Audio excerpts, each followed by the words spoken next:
The rain battered Seattle's streets like a drumroll, each drop a reminder of the chaos in Alex Harper's heart.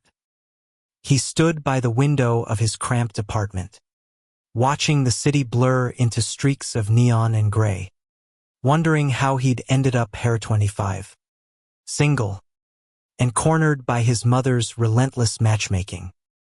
Tonight's blind date, orchestrated by her unyielding optimism, loomed like a storm cloud heavier than the one outside. Alex wasn't ready. He hadn't been ready for any of the dates his mother, Diane, had arranged over the past year, each one a well-meaning attempt to fix what she saw as his loneliness. A corporate lawyer from Bellevue, a barista with a poetry blog, a tech bro who talked in buzzwords, none of them sparked anything in Alex. He didn't know how to tell her the truth. He wasn't just picky.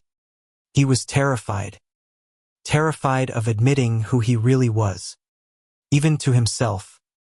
The apartment door creaked open, and Jamie Torres, his roommate of 2 years, stumbled in, shaking rain from his dark curls. "Man, there's a war zone out there," Jamie said, tossing his soaked jacket over a chair.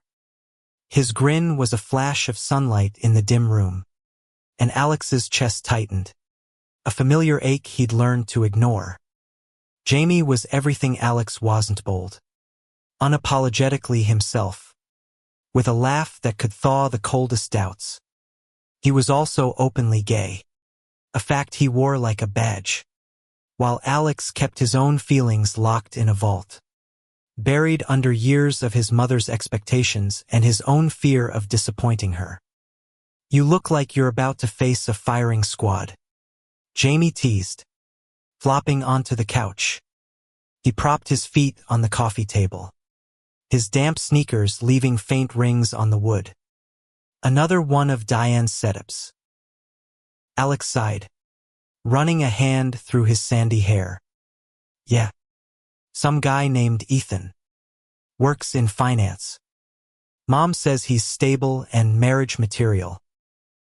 He mimicked her voice, but the mockery felt hollow. Diane wasn't cruel, just oblivious, her Midwestern values clashing with the life Alex was too afraid to claim. Jamie raised an eyebrow, his brown eyes glinting with mischief. "Stable?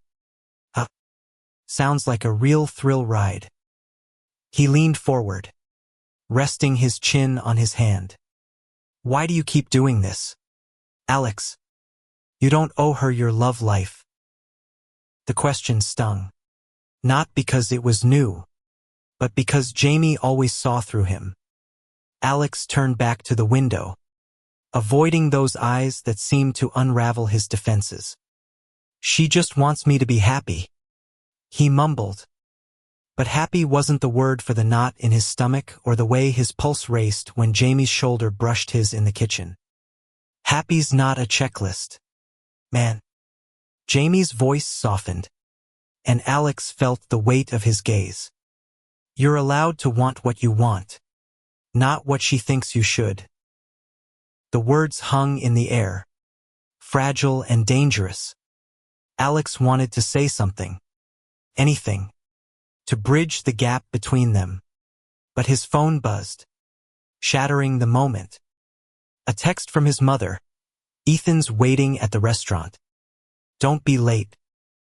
He grabbed his jacket, his movements mechanical. "I gotta go," he said, avoiding Jamie's eyes. "Alex." Jamie's voice stopped him at the door. "You deserve better than settling." The rain was relentless as Alex stepped into the night, but Jamie's words clung to him, warmer than any coat. The restaurant, a trendy spot downtown with exposed brick and overpriced cocktails, was packed.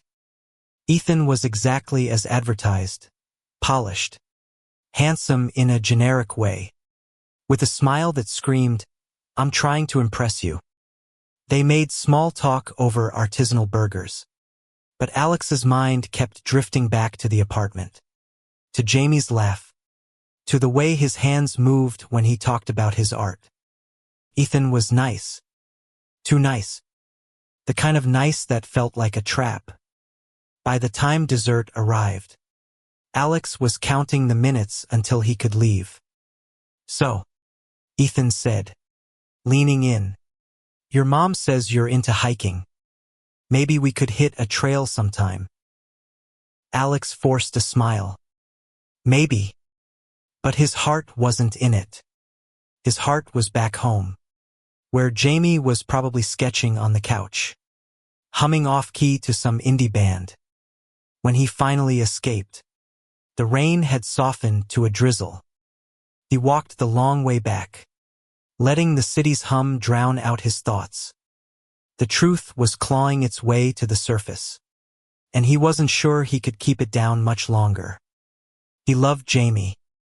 He'd loved him for months, maybe longer, but every time he got close to saying it, fear slammed the door shut. What if Jamie didn't feel the same? What if his mother found out? What if he lost everything? Back at the apartment, Jamie was sprawled on the couch, a sketchpad balanced on his knees. The room smelled of coffee and rain, and string lights cast a golden glow over the clutter of books and paintbrushes. "How'd it go?" Jamie asked, not looking up. "Fine," Alex lied, kicking off his shoes. "He was nice." Jamie snorted. "Nice? Wow, you're glowing." Alex laughed despite himself, the tension in his chest loosening. He sank onto the couch beside Jamie, closer than he meant to. Their shoulders brushed, and neither pulled away. Outside, thunder rumbled, low and distant, like a warning. "You okay?" Jamie's voice was quiet now, searching. He set the sketchpad down, revealing a half-finished drawing of two figures under an umbrella, their outlines soft and intertwined. Alex's throat tightened. "I don't know," he admitted. "I'm tired of pretending." Jamie turned to face him, his eyes steady and warm. "Then stop." The words were a spark, igniting something Alex had buried for too long. He opened his mouth to speak, but thunder cracked, sharp and close, and the lights flickered. In the sudden dark, Jamie's hand found his, a lifeline in the storm. The power outage plunged the apartment into a soft, electric quiet, broken only by the patter of rain and the occasional growl of thunder. Alex's hand trembled in Jamie's, his pulse racing like the storm outside. He wanted to pull away, to retreat to the safety of silence. But Jamie's grip was steady, grounding him in a way nothing else ever had. "Alex," Jamie said, his voice low, almost lost in the dark. "You don't have to keep running from this." Alex's breath caught. He knew what Jamie meant, but the words felt too big, too final. "I'm not running," he said, but the lie tasted bitter. He was running from his mother's expectations, from the fear of what it meant to love Jamie, from the life he'd been too scared to claim. Jamie shifted closer, their knees brushing. The air between them crackled, charged with unspoken truths. "You're not fooling me," Jamie said, a half-smile in his voice. "I see you, Alex. I've always seen you." The confession hit like a lightning strike. Alex's heart pounded, torn between fear and longing. He wanted to tell Jamie everything, how he'd spent years hiding, how every date his mother arranged felt like a betrayal of his own heart, how Jamie's presence made the world feel brighter, braver. But the words stuck, tangled in years of shame and doubt. Instead, he squeezed Jamie's hand, a silent plea. Jamie didn't push, didn't demand answers. He just held on, his thumb tracing slow circles against Alex's skin. The lights flickered back on, casting their faces in a warm glow. But neither moved. "I don't know how to do this," Alex whispered, his voice raw. "My mom, she'd never understand." Jamie's eyes softened, but there was steel beneath them.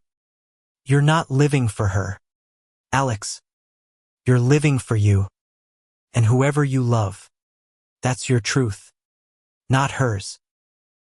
The words were a lifeline, but they also terrified him. Diane Harper wasn't a villain. She was a single mom who'd raised him through her own grief, who called every Sunday to check on him, who sent care packages with homemade cookies. But her vision of his future was a cage, built from love but lined with expectations he couldn't meet. She'd grown up in a small Ohio town, where normal meant a wife, kids, picket fence. Alex had spent his life trying to fit that mold. But it was cracking. And Jamie was the reason why. The next morning, Alex woke to the smell of coffee and the sound of Jamie humming in the kitchen. Sunlight streamed through the window, washing away the storm's shadows. Jamie was at the stove, flipping pancakes, his movements easy and familiar.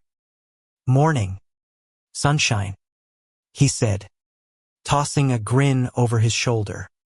"Figured you could use some carbs after last night's existential crisis." Alex laughed, but his chest ached. Last night had shifted something between them. A door cracked open that he wasn't sure he could close.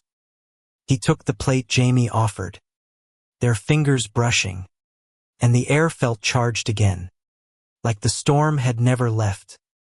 They ate in comfortable silence. But Alex's phone buzzed with a new text from Diane. "Ethan loved meeting you. He wants to see you again. Dinner Friday." Alex stared at the screen, his appetite gone. Jamie noticed, his fork pausing mid-air. "Her again?" he asked, his tone light but his eyes sharp. "Yeah," Alex said, setting the phone face down. "She's not giving up." Jamie leaned back, crossing his arms. "You gonna tell her you're not into Ethan? Or anyone else she's picking out?"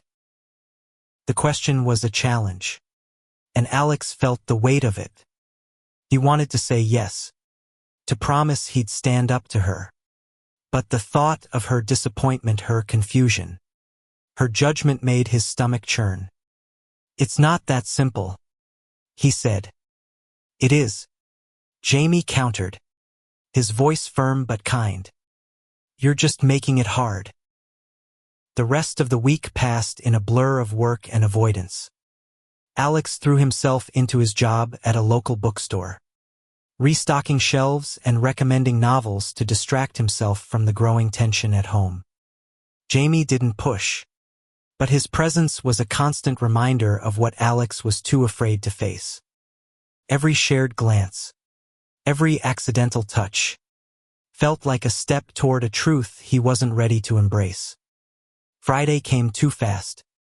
Diane had arranged the second date with Ethan, this time at a rooftop bar with a view of Puget Sound. Alex dressed in silence, his reflection in the mirror a stranger's. Jamie was out, probably at an art gallery or with friends, and the apartment felt emptier without him. Alex left a note on the counterback late. "Don't wait up." But it felt like a confession of cowardice. The date was a repeat of the first. Ethan was charming, attentive, everything Diane wanted for him. But Alex's mind was elsewhere, picturing Jamie's sketchpad, his crooked smile, the way he'd held his hand in the dark. When Ethan reached for his hand across the table, Alex flinched, the touch all wrong. "I'm sorry," Alex said, pulling back. "I can't do this." Ethan's face fell, but he nodded, understanding in a way that made Alex feel worse. "It's okay," Ethan said. "I hope you find what you're looking for." Alex left the bar, the city's lights blurring through a haze of guilt and relief. He walked home, the weight of his mother's expectations lifting with every step. By the time he reached the apartment, the rain had started again, softer this time, a gentle whisper against the pavement. Jamie was there, sitting on the couch with a book, his hair still damp from the rain. He looked up, surprise flickering across his face. "You're back early." "Yeah," Alex said, his voice unsteady. "I couldn't stay." Jamie set the book down, his eyes searching Alex's. "What happened?" Alex took a deep breath, the words he'd held back for so long finally breaking free. "I don't want Ethan. I don't want any of them. I want," he faltered, his heart pounding. "I want you." The silence that followed was deafening, but Jamie's smile was like the sun breaking through clouds. He stood, closing the distance between them, and when his arms wrapped around Alex, felt like coming home. The hug was everything warm, steady, a promise woven into the press of Jamie's arms. Alex buried his face in Jamie's shoulder, breathing in the faint scent of rain and paint, his fears melting under the weight of that moment. For the first time, he felt like he could breathe, like the world wasn't closing in. But the world wasn't done with him yet. The next morning, Diane called, her voice bright and oblivious. "So, how was Ethan last night?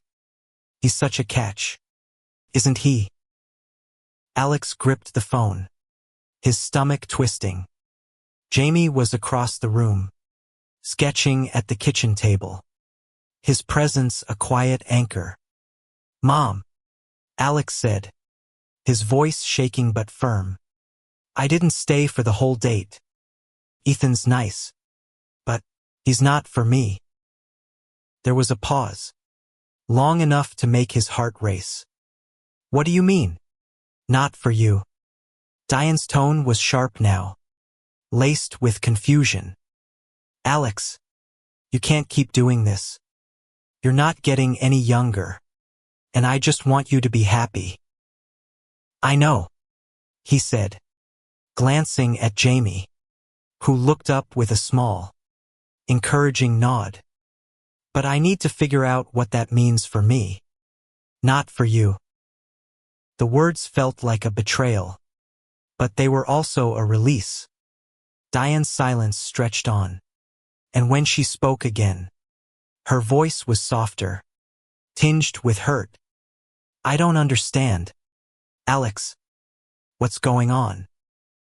He wanted to tell her everything about Jamie, about the truth he'd been hiding, but the words wouldn't come.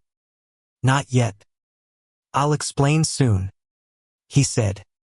"I just need time." She sighed, the sound heavy with disappointment. "Okay, but don't shut me out. Alex, I'm your mother." The call ended, and Alex felt like he'd run a marathon.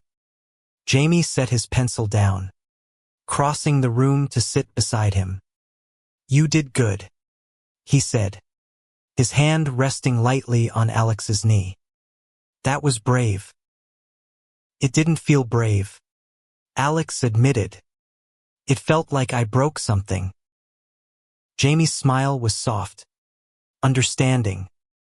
Sometimes you have to break things to build something better. The next few weeks were a delicate dance. Alex and Jamie didn't define what was growing between them, but every moment felt charged with possibility. They cooked dinner together, their hands brushing over cutting boards and saucepans. They stayed up late watching old movies, their laughter mingling in the dark. And when Jamie kissed him for the first time, under the glow of those same string lights, It was like the world finally made sense. But Diane's calls didn't stop. Each one was a reminder of the conversation Alex was avoiding. She pushed for more dates, more explanations, her voice growing sharper with each refusal. "I'm worried about you," she said one evening, her words cutting deeper than Alex wanted to admit. "You're acting like you're hiding something." He was, and the weight of it was starting to crack him. One rainy afternoon, Alex found Jamie in their shared studio, a tiny room they'd converted for Jamie's art. He was painting, his hands streaked with color, a canvas of swirling blues and golds taking shape. "What's this one about?" Alex asked, leaning against the doorframe. Jamie glanced up, his eyes bright. "You." Alex's heart skipped. The painting was abstract, but he could see the push and pull of storm and light, the shape of two figures finding each other in the chaos.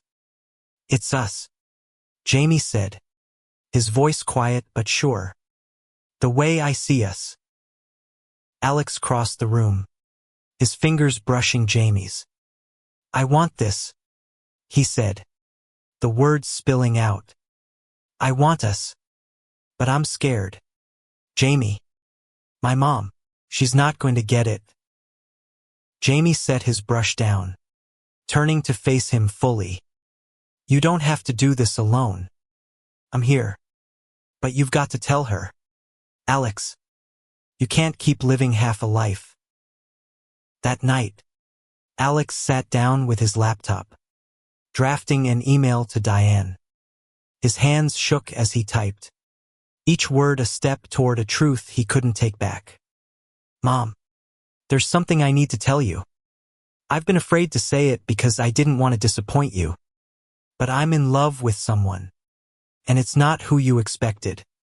His name is Jamie.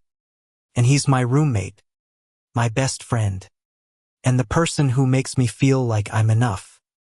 I'm gay. Mom. I've always been. But I was too scared to admit it.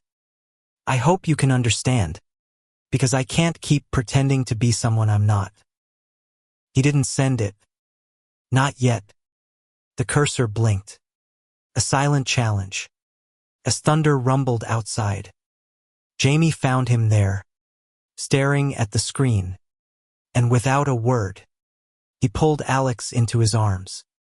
"You'll know when you're ready," Jamie said, "and I'll be here either way." The email sat unsent for days, a weight in Alex's chest. But every moment with Jamie, every laugh, every touch, every quiet morning made him braver. He started to see a future, one where he didn't have to hide, where love wasn't a secret to be buried.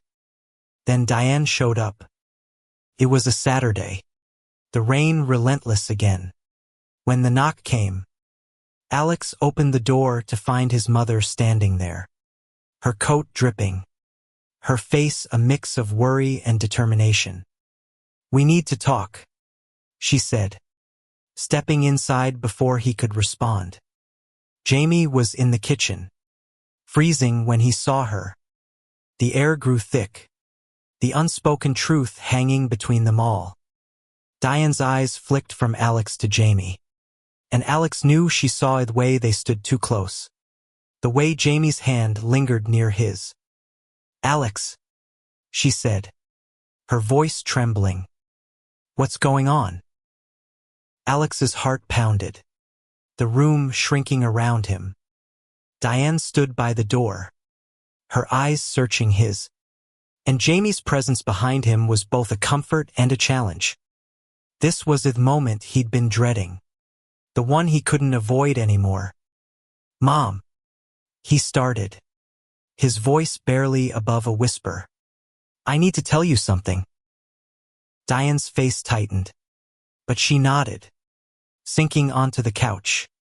Jamie stayed in the kitchen, giving them space but not leaving, his presence a quiet strength. Alex took a deep breath. the unsent email's words echoing in his mind. "I'm gay," he said, the words spilling out like a dam breaking. "And I'm in love with Jamie." The silence was suffocating. Diane's eyes widened, her hands clutching her purse like a lifeline. "Alex," she said, her voice cracking. "What are you talking about? You didn't tell me." "I was scared," he admitted, his voice raw. "I didn't want to disappoint you. You've always wanted me to have this perfect life marriage. Kids. Everything you thought was right. But that's not me. Mom. Jamie is." Diane's gaze flicked to Jamie, who stood quietly, his expression steady but guarded. "You're telling me," she said slowly, "that you've been living with him, feeling this way, and you never said anything." "I didn't know how," Alex said, his eyes burning. "I thought you'd hate me." "Hate you?" Diane's voice broke, and she stood, crossing the room to him. "Alex, you're my son. I could never hate you." The words should have been a relief, but they didn't erase the fear. Diane's face was a storm of emotions, confusion. Hurt. Love. I don't understand," she said. "Why didn't you trust me?" Alex swallowed hard. "Because I didn't trust myself." Jamie stepped forward then, his voice gentle but firm. "Mrs. Harper, Alex has been trying to protect you, but he's been tearing himself apart doing it. He loves you, but he loves me too, and that's not going to change." Diane looked at Jamie, really looked at him, and Alex saw something shift in her eyes. She didn't speak for a long moment, just studied them both, the weight of their truth settling in. "I need time," she said finally. "This is a lot." Alex nodded, his throat tight. "I know." Diane left soon after, promising to call later. The apartment felt too quiet in her wake, the rain a soft backdrop to the storm in Alex's heart. Jamie pulled him into a hug, his arms a safe harbor. "You did it," Jamie whispered. "You were so brave." "It doesn't feel like enough," Alex said, his voice muffled against Jamie's shoulder. "What if she never accepts this?" "Then we'll figure it out," Jamie said. "Together." The weeks that followed were a slow unraveling.